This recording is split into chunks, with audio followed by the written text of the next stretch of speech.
It worked!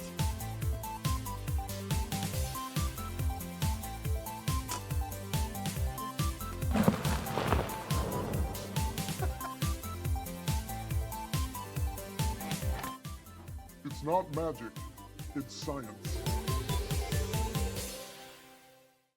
Welcome back to iScience with Dr. White, coming to you from the CEC studios. I'm your host, Dr. Donald White. Now, I've been under a lot of pressure lately to come up with new experiments for the show. I think you'll see why in just a minute. The pressure I'm actually talking about is air pressure. Right now, all of the molecules of the air are pushing down on me. They're pushing with a weight we can measure. It's 14.7 pounds per square inch. That means there are almost 15 pounds of force pushing on every square inch of everything on Earth. My fourth grade friends can tell you after they've studied weather that as the air pressure changes, the type of weather we have changes with it. When we have low air pressure, there's typically warm air rising from the surface of the Earth, carrying water into the atmosphere. The water cools off, forms clouds, and bad weather. Air moving up means less pressure down on us. When we have high pressure, that means there's cooler, drier air in the upper atmosphere falling down towards the surface. Typically, we get clear skies with high pressure systems and good weather. Air moving down means more pressure on us. Air pressure can be a powerful force. Air pressure can lift clouds that weigh millions of pounds in the air. Let me show you. I'm going to need some supplies first, so off to the void. I'm going to need some safety glasses, of course, a newspaper, a ruler, and a splatter cover. Safety glasses on for safety. Now, this splatter cover is used to cover food in the microwave so it doesn't make a mess. This has a really, really flat bottom that's smooth. If I lay it here on the table, you'll see that I have trouble picking it up because when I lay it down, all the air pressure pushes out from underneath. The weight of the air on top of the cover is too much for me to pick up unless I lift up the side of the cover and let a little air in underneath, which will then push up a little and help me out. This cover is about 10 inches in diameter. That means that there's an area of 314 square inches. 314 square inches times 15 pounds per square inch means that nearly 5,000 pounds of force pushing down on the cover. No wonder I can't pick it up. Now, I can show you a different version of this with a ruler and a newspaper. If I take the ruler and lay it out on the table and then cover it with a newspaper,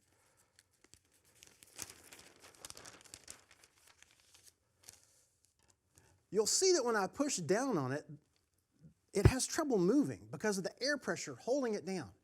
If I push really fast and really hard, the air won't have time to get out of the way, and half the stick will keep moving while the other half stays still. Let me show you.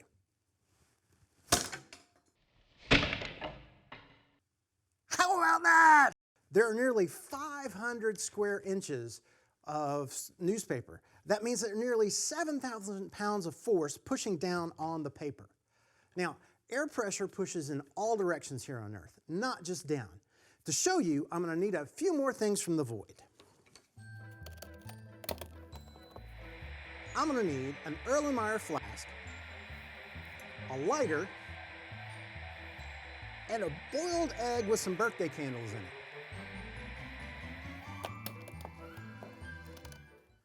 Now, a lot of you have seen my demonstration with a water balloon and a vase, or maybe you've seen this demonstration with the egg getting pushed down into the flask.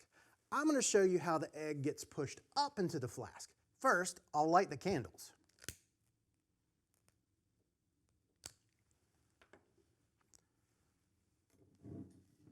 Now, I'll take and put the egg into the neck of the flask.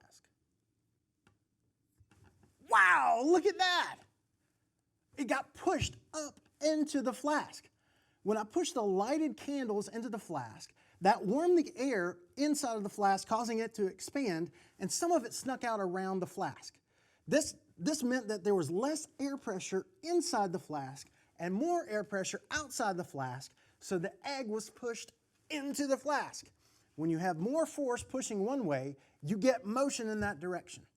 Well, that's it for today's episode. I hope I didn't put too much pressure on you and that you found today's episode excellent. Join us next time for more iScience with Dr. White from the CEC.